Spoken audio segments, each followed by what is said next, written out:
एक बार भोजन के पश्चात रुक्मिणी जी ने श्री कृष्ण को गर्म दूध अर्पित किया। दूध अत्यधिक उष्ण था, जिससे प्रभु के वक्षस्थल में तीव्र जलन हुई और उनके श्रीमुख से अनायास निकल पड़ा। हे राधे! यह सुनकर रुक्मिणी जी चकित हुईं। उन्होंने निवेदन पूर्वक पूछा, प्रभु, ऐसा क्या है राधा जी में जो आपके हर श्वास में उन्हीं का नाम बसा है? मैं भी तो आपको असीम प्रेम करती हूं। श्री कृष्ण मुस्कुराते हुए बोले, प्रिय, क्या आपने कभी राधा से भेंट की है? अगले ही दिन रुक्मिणी जी राधा रानी से मिलने निकलीं।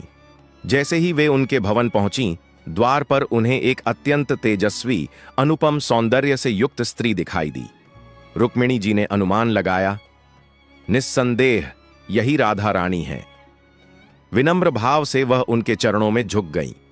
उस स्त्री ने मधुर स्वर में पूछा, आप कौन हैं देवी? रुक्मिणी जी ने अपना परिचय देते हुए कहा, मैं द्वारिकाधीश श्री कृष्ण की पत्नी रुक्मिणी हूं और मैं राधा रानी के दर्शन हेतु आई हूं। उस स्त्री ने मंद मुस्कान के साथ उत्तर दिया, मैं तो केवल राधा रानी की एक दासी हूं। आपको राधा जी तक पहुंचने के लिए 7 द्वार पार करने होंगे। रुक्मिणी जी के मन में विचार आया, यदि उनकी दासी ही इतनी रूपवती है तो राधा रानी स्वयं कितनी दिव्य होंगी। विचारों में डूबी हुई वह 7 द्वार पार कर राधा रानी के कक्ष तक पहुंची। जैसे ही उन्होंने प्रवेश किया, उनकी दृष्टि एक अनुपम रूप, अद्भुत तेज और दिव्यता से मंडित स्त्री पर पड़ी। वह थीं स्वयं राधा रानी।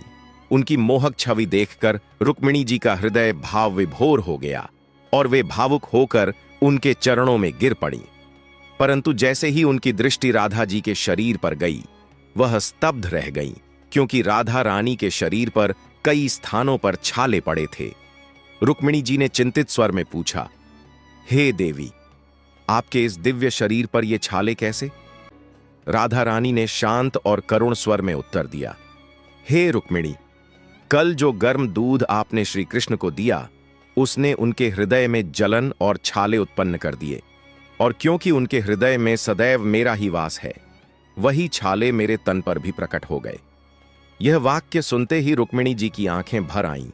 उन्होंने पहली बार राधा कृष्ण के प्रेम की गहराई को हृदय से अनुभव किया।